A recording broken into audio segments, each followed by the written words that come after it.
जय हिंद दोस्तों, नमस्कार। इस वीडियो में हम आपको बिहार पुलिस स्पेशल टेस्ट के 50 क्वेश्चन कराने वाले हैं। इससे पहले मेरा एक बात ध्यान से सुनिएगा। देखिए दोस्तों, आपके पास तैयारी को और मजबूत करने के लिए एक और मौका मिल चुका है, क्योंकि बिहार पुलिस का परीक्षा रद्द हो चुका है। क्योंकि अब से हम उसी प्रश्न को कराने वाले हैं जिस प्रकार का प्रश्न 1 अक्टूबर को पूछा गया था, क्योंकि हमें अंदाजा लग गया है कि CSBC किस प्रकार का प्रश्न पूछ रहा है। तो चलिए वीडियो को शुरू करते हैं और देखते हैं पहला नंबर क्वेश्चन को। अगर इस 50 क्वेश्चन में से आप 40 प्लस सही कर रहे हैं तो आपका तैयारी को बहुत बेहतर माना जाएगा। तो चलिए देखते हैं पहला नंबर क्वेश्चन को। पहला नंबर क्वेश्चन कह रहा है, निम्नलिखित में से किस अधिनियम में कोलकाता में सर्वोच्च न्यायालय की स्थापना का प्रावधान किया गया था? और आपके ऑप्शन है regulating act 1773, Pitt's India act 1784, charter act 1813, charter act 1833। तो आपका सही उत्तर हो जाएगा 1773 का रेगुलेटिंग एक्ट। 1773 के रेगुलेटिंग एक्ट के तहत जो है कोलकाता में सर्वोच्च न्यायालय के स्थापना का प्रावधान किया गया था। ठीक है, नेक्स्ट है 2 नंबर क्वेश्चन, भारतीय संविधान को कितने भागों में विभाजित किया गया था? तो भारतीय संविधान को दोस्तों 22 भाग और 395 अनुच्छेद में विभाजित किया गया था। ठीक है, जो भारतीय संविधान है तो भारतीय संविधान को 22 भागों में विभाजित किया गया था और 395 अनुच्छेद में। ठीक है, नेक्स्ट है 3 नंबर क्वेश्चन। 3 नंबर क्वेश्चन कह रहा है कि संसदात्मक शासन व्यवस्था में किस पर नियंत्रण होता है? ठीक है, और आपके ऑप्शन है न्यायपालिका का कार्यपालिका पर, कार्यपालिका का न्यायपालिका पर, कार्यपालिका का विधायिका पर और विधायिका का कार्यपालिका पर। तो आपका सही उत्तर हो जाएगा विधायिका का कार्यपालिका पर, यानी ऑप्शन नंबर डी आपका सही उत्तर हो जाएगा। विधायिका का कार्यपालिका पर नियंत्रण होता है संसदात्मक शासन व्यवस्था में। नेक्स्ट क्वेश्चन है 4 नंबर क्वेश्चन, निम्न में से कौन सा एक सही है? ठीक है, कौन सा एक सही है? आप चारों ऑप्शन देख सकते हैं स्क्रीन पर। तो देखिए, आपका ऑप्शन दिया गया है कि भारतीय संविधान में मूल अधिकारों को शामिल करने के लिए नेहरू रिपोर्ट ने समर्थन किया था। ऑप्शन नंबर बी है भारत सरकार अधिनियम 1935 में मूल अधिकारों को प्रश्रय दिया था। ऑप्शन नंबर सी है अगस्त प्रस्ताव 1940 ने मूल अधिकार शामिल किए थे। और ऑप्शन नंबर डी है क्रिप्स मिशन 1942 में मूल अधिकारों का प्रसारण किया गया था या दिया गया था। ठीक है, तो आपका सही उत्तर क्या होगा? आपका सही उत्तर होगा कि भारतीय संविधान में मूल अधिकारों को शामिल करने के लिए नेहरू रिपोर्ट ने समर्थन किया था, यानी ऑप्शन नंबर ए आपका सही उत्तर हो जाएगा। नेक्स्ट है 5 नंबर क्वेश्चन। 5 नंबर क्वेश्चन कह रहा है दोस्तों कि भारत का प्रधानमंत्री मुख्य है। भारत का प्रधानमंत्री मुख्य है किसका? राज्य सरकार का, केंद्रीय सरकार का, राज्य तथा केंद्रीय दोनों सरकार का, या उपयुक्त में से कोई नहीं? तो आपका सही उत्तर हो जाएगा केंद्रीय सरकार का, यानी ऑप्शन नंबर बी आपका सही उत्तर हो जाएगा। जो प्रधानमंत्री होता है, प्रधानमंत्री केंद्रीय सरकार का मुख्य होता है। ठीक है, नेक्स्ट है 6 नंबर क्वेश्चन, भारतीय संसद में शामिल है। क्या शामिल है भारतीय संसद में? राष्ट्रपति, राज्यसभा एवं लोकसभा, राष्ट्रपति, राज्यसभा तथा लोकसभा तीनों, या उपयुक्त में से कोई नहीं? तो आपका सही उत्तर हो जाएगा ऑप्शन नंबर सी, क्योंकि संसद का जो निर्माण होता है वह होता है राष्ट्रपति, राज्यसभा तथा लोकसभा तीनों को मिलाकर संसद का निर्माण होता है। ठीक है, next 7 number question. 7 number question कह रहा है दोस्तों, सर्वोच्च न्यायालय में न्यायाधीश होने के लिए व्यक्ति को कम से कम कितने वर्ष उच्च न्यायालय का एडवोकेट यानी वकील होना चाहिए? ठीक है, तो आपका सही उत्तर हो जाएगा 10 वर्ष। यानी अगर कोई व्यक्ति उच्च न्यायालय या सर्वोच्च न्यायालय में यानी सुप्रीम कोर्ट में न्यायाधीश नियुक्त होने के लिए अगर वह अप्लाई करेगा या बनना चाहता है तो उसको उच्च न्यायालय यानी हाई कोर्ट में 10 वर्ष वकालत मतलब किया होना चाहिए। तो आपका सही उत्तर हो जाएगा ऑप्शन नंबर सी। नेक्स्ट है 8 नंबर क्वेश्चन, यदि किसी राज्य की विधानसभा का अध्यक्ष पद त्यागना चाहे तो उसे अपना त्याग पत्र किसे देना चाहिए? ठीक है, अगर विधानसभा का अध्यक्ष जो है अपना पद छोड़ना चाहता है तो अपना त्याग पत्र किसे देगा? तो आपका सही उत्तर हो जाएगा उपाध्यक्ष को, यानी ऑप्शन नंबर सी, उपाध्यक्ष को अपना वह त्याग पत्र देगा। नेक्स्ट है 9 नंबर क्वेश्चन, प्रायः किसकी सलाह पर राज्य में राष्ट्रपति शासन लागू किया जाता है? अगर राष्ट्रपति को राष्ट्रपति शासन लागू करना है किसी भी राज्य में तो वह सबसे पहले राज्य की किस व्यक्ति से सलाह लेगा? तो आपका सही उत्तर हो जाएगा गवर्नर, वह गवर्नर से सलाह लेगा। ठीक है, तो आपका ऑप्शन नंबर सी सही उत्तर हो जाएगा। नेक्स्ट है 10 नंबर क्वेश्चन, मानव अधिकार संरक्षण अधिनियम 1993 का उद्देश्य क्या था? और आपके ऑप्शन है मानव अधिकारों का बेहतर संरक्षण, मानव अधिकार सुरक्षा आयोग का गठन, ऑप्शन नंबर सी है राज्य में मानव अधिकार सुरक्षा आयोग का गठन, और ऑप्शन नंबर डी है उपयुक्त में सभी। तो आपका सही उत्तर हो जाएगा ऑप्शन नंबर डी उपयुक्त में सभी। ठीक है, क्योंकि मानव अधिकार संरक्षण अधिनियम जो 1993 था, ये तीनों उद्देश्य उसमें शामिल था। नेक्स्ट है 11 नंबर क्वेश्चन। 11 नंबर क्वेश्चन कह रहा है कि उत्खननित परमाणु के अनुसार पशुपालन का प्रारंभ हुआ था। देखिए यहाँ से इतिहास का क्वेश्चन शुरू होता है, इसमें सब क्वेश्चन डाला गया है, इतिहास का भी है, भूगोल का भी है, पॉलिटी का तो हो ही गया, आपका अर्थशास्त्र का भी क्वेश्चन मिलेगा, ठीक है। तो 11 नंबर क्वेश्चन कह रहा है कि उत्खननित परमाणु के अनुसार पशुपालन का प्रारंभ हुआ था किस काल में? और आपका ऑप्शन है निचले पूर्व पाषाण काल में, मध्य पूर्व पाषाण काल में, ऊपरी एवं पाषाण काल में, और आपका सही उत्तर हो जाएगा मध्य पाषाण काल में। क्या होगा? मध्य पाषाण काल में। ऑप्शन नंबर डी जो है आपका सही उत्तर हो जाएगा। जो उत्खननित परमाणु के अनुसार जो पशुपालन का प्रारंभ हुआ है, ठीक है, तो पशुपालन का प्रारंभ हुआ है मध्य पाषाण काल में, ठीक है। नेक्स्ट है 12 नंबर क्वेश्चन।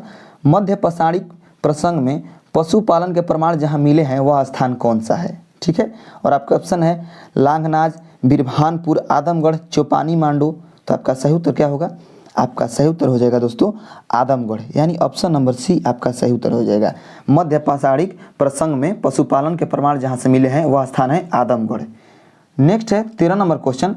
13 नंबर क्वेश्चन कह रहा है कि निम्नलिखित में से किस स्थल से हड्डी के उपकरण प्राप्त हुए हैं? ठीक है, हड्डी के उपकरण किस स्थल से प्राप्त हुए हैं? और आपका ऑप्शन है जापानी मांडू से, काकोरिया से, महदहा से, सराय नहर से, और उपयुक्त में से कोई नहीं है, उपयुक्त में से एक से अधिक। तो आपका सही उत्तर क्या होगा 13 नंबर क्वेश्चन का? सही उत्तर हो जाएगा ऑप्शन नंबर ई, यानी उपयुक्त में से कोई नहीं है, उपयुक्त में से एक से अधिक, ठीक है। Next 14 number question. एक ही कब्र से 3 मानव कंकाल कहाँ से निकले हैं? एक ही कब्र से 3 मानव कंकाल कहाँ से निकले हैं? तो आपका सही उत्तर क्या होगा? आपका सही उत्तर जरूर कमेंट में बताइए। आपका सही उत्तर हो जाएगा दमदमा से, यानी ऑप्शन नंबर बी आपका सही उत्तर हो जाएगा। दमदमा से एक ही कब्र में 3 मानव कंकाल, यानी 3 मानव कंकाल को दफनाए जाने का प्रमाण मिला है, ठीक है। नेक्स्ट है 15 नंबर क्वेश्चन। 15 नंबर क्वेश्चन कह रहा है दोस्तों, खदानों की कृषि सर्वप्रथम कब प्रारंभ हुई थी? और आपके ऑप्शन है नव पाषाण काल, मध्य पाषाण काल, पूरा पाषाण काल, प्रोटो ऐतिहासिक काल। तो आपका सही उत्तर हो जाएगा नव पाषाण काल में, ठीक है। खदानों की जो कृषि है सर्वप्रथम नव पाषाण काल में प्रारंभ हुई थी। नेक्स्ट है 16 नंबर क्वेश्चन। भारत में मानव का सर्वप्रथम साक्ष्य कहाँ मिलता है? भारत में मानव का सर्वप्रथम साक्ष्य कहाँ मिलता है? तो आपका सही उत्तर क्या होगा? पहले ऑप्शन देख लीजिए। ऑप्शन है नीलगिरी पहाड़ियाँ, शिवालिक पहाड़ियाँ, नलमाला पहाड़ियाँ, नर्मदा घाटी। तो आपका सही उत्तर हो जाएगा नर्मदा घाटी। भारत में मानव का जो सर्वप्रथम साक्ष्य मिलता है वह मिलता है नर्मदा घाटी से। तो आपका सही उत्तर हो गया ऑप्शन नंबर डी। नेक्स्ट है 17 नंबर क्वेश्चन। प्रथम मानव जीवाश्म भारत की किस नदी घाटी से प्राप्त हुआ था? प्रथम मानव जीवाश्म भारत की किस नदी घाटी से प्राप्त हुआ था? तो आपका सही उत्तर क्या होगा?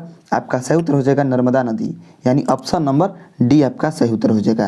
नर्मदा नदी घाटी से प्रथम मानव जीवाश्म भारत में प्राप्त हुआ था, ठीक है। Next 18 number question. मानव द्वारा सर्वप्रथम प्रयुक्त अनाज कौन सा था? तो मानव द्वारा जो सर्वप्रथम प्रयुक्त में यानी उपयुक्त में आने वाला जो अनाज था वह था जौ, यानी ऑप्शन नंबर सी, ठीक है। Next 19 number question. 19 number question कर रहा है भारतीय उपमहाद्वीप में कृषि के प्राचीनतम साक्ष्य कहाँ से प्राप्त हुए हैं? ठीक है, तो आपका सही उत्तर क्या होगा? पहले ऑप्शन देख लीजिए। ऑप्शन में है कोल्डिहवा, लहुरा देव, मेहरगढ़, टोकवा से। तो आपका सही उत्तर हो जाएगा लहुरा देव, यानी ऑप्शन नंबर बी आपका सही उत्तर हो जाएगा। क्योंकि अगर आपको ऑप्शन में लहुरा देव दिखाई देता है तो आपको लहुरा देव ही सही करना है, ठीक है। अगर वहीं आपको लहुरा देव नहीं रहेगा, मेहरगढ़ रहेगा, तो आपको मेहरगढ़ वहाँ से टिक करना है, ठीक है। तो आपका सही उत्तर क्या होगा? Lahura Dev. Next 20 number question. 20 number question कह रहा है कि भारतीय उपमहाद्वीप में कृषि के प्राचीनतम साक्ष्य कहाँ से प्राप्त हुए हैं? ठीक है, भारतीय उपमहाद्वीप में कृषि के प्राचीनतम साक्ष्य कहाँ से प्राप्त हुए हैं? तो आपका सही उत्तर क्या होगा? आपका सही उत्तर हो जाएगा मेहरगढ़ से, यानी ऑप्शन नंबर डी आपका सही उत्तर हो जाएगा।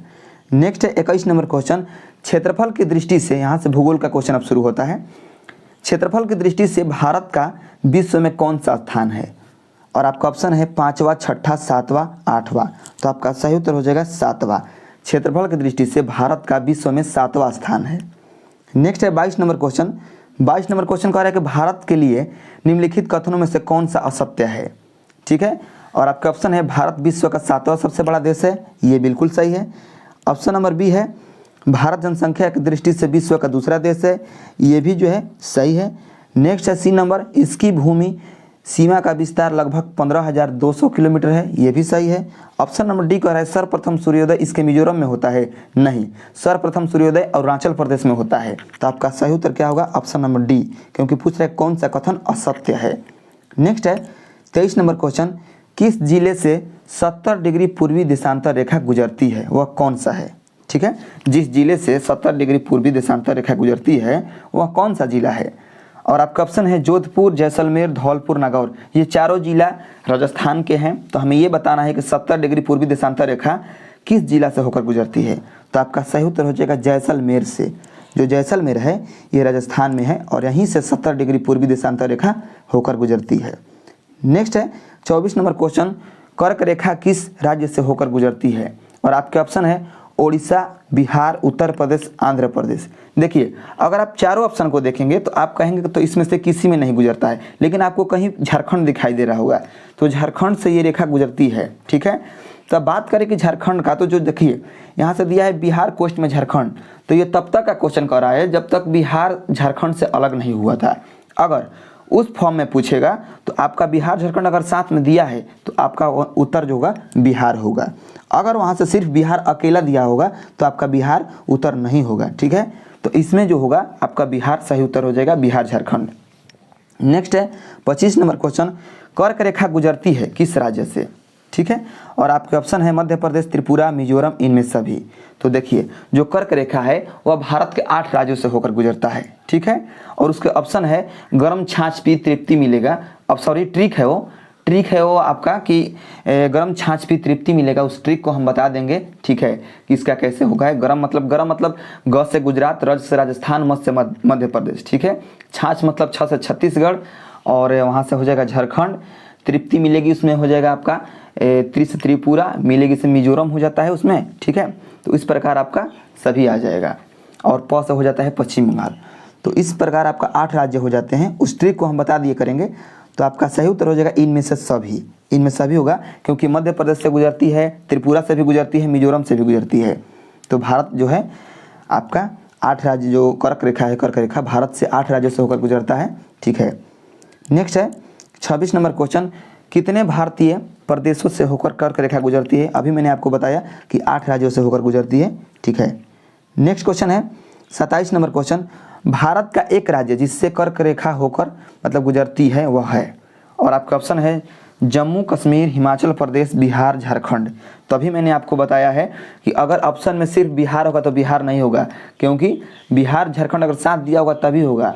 यहाँ पर बिहार और झारखंड अलग दिया है, तो आपका सही उत्तर हो जाएगा झारखंड, यानी ऑप्शन नंबर डी। ठीक है, नेक्स्ट है 28 नंबर क्वेश्चन, निम्नलिखित में से किस राज्य से कर्क रेखा नहीं गुजरती है? देखिए बहुत ही अच्छा क्वेश्चन है। त्रिपुरा, मिजोरम, मणिपुर, छत्तीसगढ़। हमें ये बताना है कि किस राज्य से होकर नहीं गुजरती है। तो देखिए दोस्तों, अभी आपको मैंने ट्रिक बताया था कि गर्म छाछ पी तृप्ति मिलेगी। ठीक है, तो गर्म छाछ पी, तो देखिए ग से गुजरात, र से राजस्थान, मध्य से मध्य प्रदेश। ठीक है, ये 3 राज्य हो गया आपका। छाछ मतलब छ से छत्तीसगढ़ और झ से झारखंड, और पी यानी पश्चिम बंगाल, और तृप्ति यानी त्र से हो जाएगा आपका त्रिपुरा, और मिलेगी से हो जाएगा आपका मतलब मिजोरम। तो इसमें कौन आ रहा है? देखिए त्रिपुरा आ रहा है, मिजोरम आ रहा है, छ से छत्तीसगढ़ आ रहा है। कौन रेखा आ रहा है इसमें, मतलब कौन राज्य आ रहा है जिसमें नहीं गुजरती है? तो मणिपुर से नहीं गुजरती है कर्क रेखा। नेक्स्ट है 29 नंबर क्वेश्चन, निम्नांकित नगरों में कौन कर्क रेखा से निकटतम दूरी पर स्थित है? ठीक है, ये भी पूछता है आपको, तो आपको इस पे मैप का सहारा लेना पड़ेगा। ठीक है, तो मैप आप जब देखेंगे तो उसमें आप जो कर्क रेखा है, कर्क रेखा के अगल बगल जो जिला है उसको देखिएगा कि जिस राज्य से होकर कर्क रेखा गुजर रही है, तो उस राज्य से जब गुजर रहा होगा दोस्तों, तो जिला आसपास में दिया होगा, तो उसको आप याद कर लीजिएगा। तो आप इसमें सही उत्तर हो जाएगा गांधीनगर, यानी ऑप्शन नंबर बी। जो गांधीनगर जिला है गुजरात का, वहाँ से कर्क रेखा सबसे निकटतम दूरी पर स्थित है। ठीक है, नेक्स्ट है 30 नंबर क्वेश्चन, निम्न नगरों में कौन सा कर्क रेखा के निकट है? देखिए कह रहा है दिल्ली, कोलकाता, जोधपुर, नागपुर। हमें यह भी बताना है। तो आपका सही उत्तर क्या होगा इसमें? आपका सही उत्तर जो होगा 30 नंबर क्वेश्चन का वह हो जाएगा जोधपुर, यानी ऑप्शन नंबर सी, क्योंकि राजस्थान से होकर कर्क रेखा गुजरती है और राजस्थान का ही एक जिला है जोधपुर। ठीक है, नेक्स्ट 31 नंबर क्वेश्चन, निम्नलिखित में से कौन सी मूल भौतिक राशि है? देखिए इसमें फिजिक्स का भी क्वेश्चन आ गया। ठीक है, सब क्वेश्चन आपको मिक्स मिल जाएगा। निम्नलिखित में से कौन सी मूल भौतिक राशि है, ठीक है, और आपका ऑप्शन है बल, वेग, विद्युत धारा, कार्य। तो आपका सही उत्तर क्या होगा? सही उत्तर हो जाएगा विद्युत धारा। विद्युत धारा जो है जिसका मात्रक होता है एम्पियर, ठीक है, विद्युत धारा का इकाई मात्रक एम्पियर होता है और उसे ए से, ठीक है, ए से मतलब उसका प्रतीक होता है। तो विद्युत धारा का इकाई मात्रक होता है एम्पियर और जो विद्युत धारा है ये एक मूल भौतिक राशि होता है और मूल भौतिक राशियों की संख्या है 7, ठीक है। नेक्स्ट है 32 question, 32 number question. 32 number question का शक्ति का मात्रक क्या होता है? तो आपका ऑप्शन है हर्ट्ज, वोल्ट, न्यूट्रॉन, वाट। तो देखिए जो शक्ति का इकाई मात्रक होता है वाट। शक्ति का क्या होता है? वाट होता है, ठीक है। नेक्स्ट है 33 नंबर क्वेश्चन, विद्युत शक्ति की इकाई क्या है? तो विद्युत शक्ति की इकाई जो तो है दोस्तों वह है वाट, यानी ऑप्शन नंबर सी। नेक्स्ट है 34 नंबर क्वेश्चन, बल का एसआई मात्रक क्या होगा? यहाँ पर सॉरी टाइपिंग मिस्टेक हो गया है, बाल हो गया है, लेकिन यहाँ पर बल होगा। बल का मात्रक क्या होता है? तो बल का मात्रक होता है दोस्तों, आप लोग सभी जानते हैं, न्यूटन होता है, ठीक है। नेक्स्ट है 35 नंबर क्वेश्चन का रहा है दोस्तों, कार्य का क्या मात्रक है? और आपका ऑप्शन है जूल, न्यूट्रॉन, वाट, डायन। तो आपका सही उत्तर हो जाएगा जूल। कार्य का एसआई मात्रक जूल होता है, ठीक है। नेक्स्ट क्वेश्चन है 36 नंबर क्वेश्चन, आवृत्ति को मापा जाता है, किस में मापा जाता है? और आपका ऑप्शन है हर्ट्ज में, मीटर प्रति सेकंड में, रेडियन में, वाट में। तो आपका सही उत्तर हो जाएगा हर्ट्ज में। जो आवृत्ति है, आवृत्ति को हर्ट्ज में मापा जाता है, ठीक है। नेक्स्ट है 37 नंबर क्वेश्चन, ओम मीटर मात्रक है किसका? तो जो ओम मीटर है दोस्तों ये प्रतिरोधकता का एसआई मात्रक है। तो आपका सही उत्तर क्या हो जाएगा? ऑप्शन नंबर सी, प्रतिरोधकता, ठीक है। नेक्स्ट है 38 नंबर क्वेश्चन, प्रकाश वर्ष किसकी इकाई है? तो प्रकाश वर्ष इकाई है दोस्तों दूरी की, यानी ऑप्शन नंबर ए आपका सही उत्तर हो जाएगा। नेक्स्ट है 39 नंबर क्वेश्चन, खगोलीय दूरियां प्रकाश वर्ष में मैप जाने का कारण निम्नलिखित में से कौन सा है? ठीक है, खगोलीय दूरियां प्रकाश वर्ष में मापे जाने का, यहाँ पर मापे होगा, में टाइपिंग मिस्टेक है, मापे जाने का कारण निम्नलिखित में से कौन सा है? और आपके ऑप्शन है तरकीय पिंडों के बीच की दूरियां परिवर्तित नहीं होती है, तरकीय पिंडों का गुरुत्व परिवर्तित नहीं होता है, और आपका ऑप्शन है सी, प्रकाश सदैव सीधी रेखा में यात्रा करता है। ऑप्शन नंबर डी है प्रकाश गति सदैव एक समान होती है। तो आपका सही उत्तर क्या होगा? 39 नंबर क्वेश्चन का आपका सही उत्तर हो जाएगा प्रकाश की गति सदैव, जो प्रकाश की गति सदैव एक समान रहती है, यानी ऑप्शन नंबर डी आपका सही उत्तर हो जाएगा। नेक्स्ट है 40 नंबर क्वेश्चन। 40 नंबर क्वेश्चन कह रहा है पारसेक मात्रक है किसका? तो जो पारसेक है दोस्तों ये है दूरी का एसआई मात्रक, ठीक है, दूरी का मात्रक है पारसेक। नेक्स्ट है 41 नंबर क्वेश्चन, मिश्रित अर्थव्यवस्था का अर्थ क्या होता है? ठीक है, मिश्रित अर्थव्यवस्था का अर्थ क्या होता है? तो मिश्रित अर्थव्यवस्था का अर्थ क्या होता है दोस्तों? मिश्रित अर्थव्यवस्था का वह अर्थ होता है कि जहां राष्ट्रीय अर्थव्यवस्था में सार्वजनिक, जहां राष्ट्रीय अर्थव्यवस्था में सार्वजनिक क्षेत्र के साथ साथ निजी क्षेत्र भी विद्यमान हो।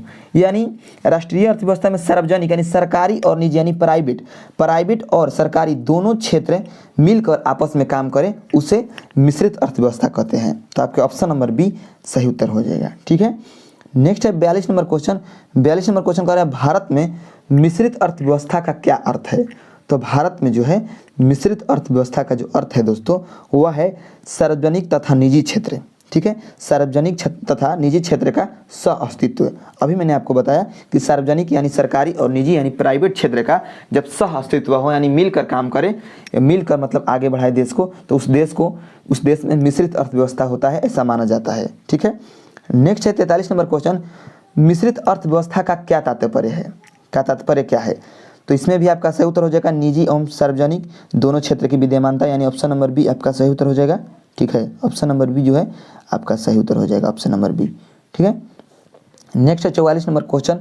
44 नंबर क्वेश्चन कह रहा है दोस्तों निम्नलिखित में से कौन सा भारतीय अर्थव्यवस्था का प्रमुख लक्षण है? तो अभी मैंने आपको बताया कि भारत में मिश्रित अर्थव्यवस्था है, तो आपका ऑप्शन नंबर सी सही उत्तर हो जाएगा। नेक्स्ट है 45 नंबर क्वेश्चन, यह सत्य होगा कि भारत को परिभाषित किया जाए किस में? ठीक है, और आपका ऑप्शन है एक खाद्य की कमी वाली अर्थव्यवस्था में, एक श्रम अधिक वाली अर्थव्यवस्था के रूप में, एक व्यापार अधिक वाली अर्थव्यवस्था के रूप में, एक पूंजी अधिक वाली अर्थव्यवस्था के रूप में। तो आपका सही उत्तर हो जाएगा, आपका सही उत्तर हो जाएगा एक श्रम अधिक वाली अर्थव्यवस्था के रूप में भारत को परिभाषित किया जाता है, ठीक है। नेक्स्ट है 46 नंबर क्वेश्चन। 46 नंबर क्वेश्चन का दोस्तों पर्यावरण से क्या अभिप्राय है? ठीक है, पर्यावरण से क्या अभिप्राय है? तो देखिए इसमें ऑप्शन दिया है को भूमि, जल, वायु, पौधों एवं पशुओं की प्राकृतिक दुनिया जो उनके चारों ओर अस्तित्व में है, ये हो गया पर्यावरण।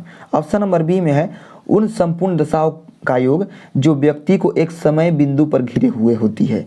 ठीक है, ये भी पर्यावरण का उदाहरण हो गया। ऑप्शन नंबर सी है भौतिक, जैविकीय एवं सांस्कृतिक तत्वों की अतः क्रियात्मक व्यवस्था जो अंतः संबंधित होते हैं, ये भी आपका पर्यावरण का मतलब उदाहरण हो गया। तो आपका सही उत्तर हो जाएगा ऑप्शन नंबर डी, उपयुक्त में सभी। जो पर्यावरण से है इसमें सभी जो है सही उत्तर हो जाएगा। ठीक है, नेक्स्ट है 47 नंबर क्वेश्चन कह रहा है कि पर्यावरण किससे बनता है? पर्यावरण किससे बनता है? तो आपका ऑप्शन है जीवीय घटकों से, ऑप्शन नंबर बी है भू आकृतियों घटकों से, ऑप्शन नंबर सी है जैव अजैव घटकों से। तो आपका सही उत्तर हो जाएगा ऑप्शन नंबर डी, उपयुक्त में सभी। नेक्स्ट 48 नंबर क्वेश्चन, समानता पर्यावरण को निम्न प्रकार से वर्गीकृत किया जा सकता है, निम्नलिखित में से कौन सा एक किस वर्गीकरण का अंश नहीं है? ठीक है, तो आपका सही उत्तर हो जाएगा परिचालन पर्यावरण, यानी ऑप्शन नंबर ए आपका सही उत्तर हो जाएगा। नेक्स्ट है 49 नंबर क्वेश्चन कह रहा है वर्ष 1987 में संयुक्त राष्ट्र में पर्यावरण से संबंधित एक प्रतिवेदन प्रस्तुति के उपरांत धारणीय विकास पर चर्चा आरंभ हुई, वह प्रतिवेदन क्या था? और आपके ऑप्शन है जलवायु परिवर्तन पर पहले प्रतिवेदन, our common future, option number C है जलवायु परिवर्तन पर दूसरा प्रतिवेदन, ऑप्शन नंबर डी है पांचवा मूल्यांकन प्रतिवेदन। तो आपका सही उत्तर हो जाएगा 49 नंबर क्वेश्चन का आवर कॉमन फ्यूचर, यानी ऑप्शन नंबर बी आपका सही उत्तर हो जाएगा। ठीक है, नेक्स्ट है 50 नंबर क्वेश्चन, धारणीय विकास किसके उपयोग के संदर्भ में अंतर पीढ़ीगत संवेदनाशील का विषय है? ठीक है, तो आपका सही उत्तर क्या होगा 50 नंबर क्वेश्चन का प्राकृतिक संसाधन, यानी ऑप्शन नंबर ए। तो 50 क्वेश्चन इसमें आपका कंप्लीट हो चुका है। हम आशा करते हैं कि इस 50 क्वेश्चन को आप बिल्कुल अच्छे तरीके से समझे होंगे। नेक्स्ट वीडियो में मिलेंगे हम नेक्स्ट क्वेश्चन के साथ, और बहुत ही अच्छे क्वेश्चन कराएंगे। जो भी 1 अक्टूबर का एग्जाम हुआ है उसी पर आधारित आपका क्वेश्चन रहने वाला है। जितना भी हम क्वेश्चन लेकर आएंगे 1 तारीख को हुए एग्जाम पर हम क्वेश्चन लेकर आएंगे। तो मिलते हैं नेक्स्ट वीडियो में।